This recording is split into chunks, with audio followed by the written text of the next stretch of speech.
Okay, so point your arrow. They asked me to talk about point your arrow, 8 ways to give Cupid a helping hand. So, pointing your arrow, what does that mean?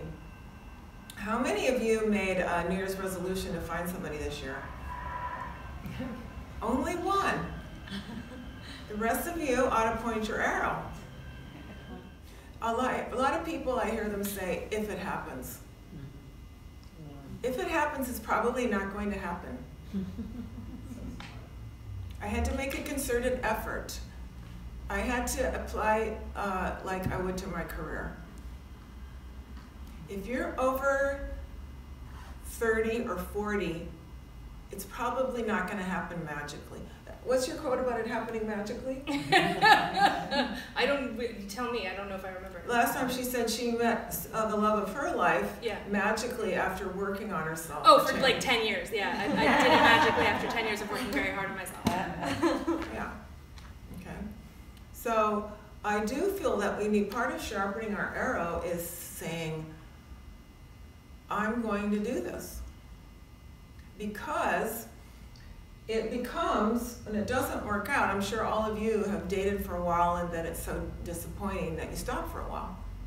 And unless you have that intention, you're gonna, I would have given up. And I did give up for many years. It's just like, maybe I'll meet somebody. I don't know how I was gonna meet somebody when my favorite date was Netflix.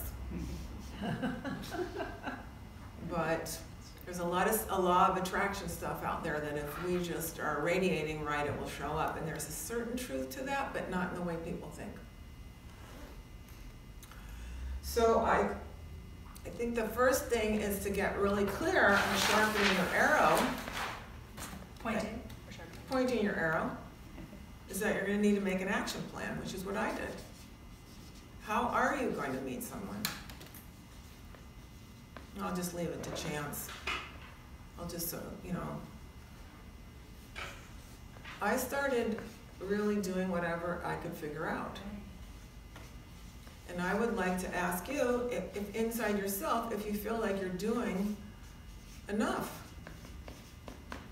You may not want to go on 150, I didn't want to go on 150 first dates. That's what it took. So are you willing to put some effort out? Are you willing to make an action plan? How are you going to put yourself in front of this person so that you can magically meet them? You want to really point your arrow and you really want to not be alone for Valentine's Day.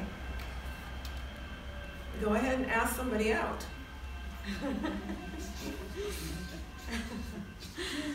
Sounds silly, doesn't it? But we don't think of it. My story about this is that for years I would not plan anything for my birthday and not tell anyone it was my birthday, and then I would spend my birthday really bummed out that no one had done anything for my birthday. Can anybody relate to that? Yeah, right? So we need to make things happen. So now I always tell everyone and probably use a party for myself if I want to, or I plan what I want to do. So if we don't want to be alone for Valentine's Day, we can start thinking now, who do I want to ask out? Does this mean ladies too? What did the guys think? Yes. You like to have a lady ask you out? Absolutely. Absolutely. Takes the pressure. It's 100% in all of my talks. I talk here and I talk to another audience. 100% of the men say, please ask us out. Wow. Please, takes the pressure off. Isn't that what you said?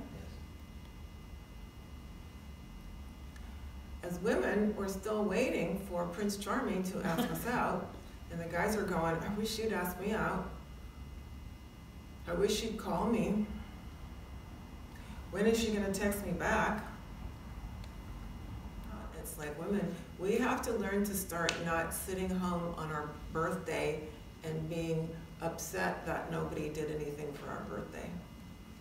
It's like if you want to do something for Valentine's Day, ask some guy out for Valentine's Day. He doesn't have to be your big VE Valentine.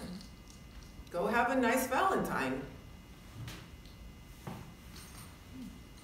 Point your arrow. Make something happen. I'm going to talk in the section when I get on to Cupid, I'm going to talk about how our romantic fantasies are the reason we're alone.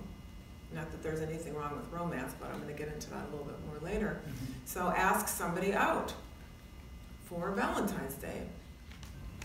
If that doesn't work, ask someone else.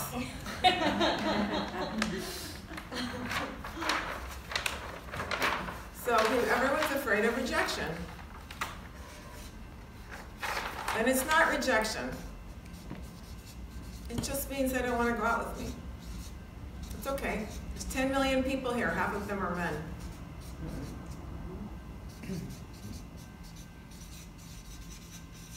So we get into this tunnel vision of it has to be this person, and if they don't want me back, then it's a devastating thing. When I was at the ashram, we would all just flow in and out, and if this one did not want to have lunch with you, go over and ask this guy, go over and do this, that person doesn't want to date me anymore. Okay, stings, but so what? It doesn't say anything about me. It just says that that connection isn't happening. First dates in a So year. we practice opening ourselves, even if it's not the one. So what the conventional dating advice is, don't date until this might be the one. Consequently, we're sitting home watching Netflix. But if we start exercising that ability to open our hearts to people, even if they're not the one, we get a lot closer to attracting the one. Because we're starting to vibrate with a frequency more of love.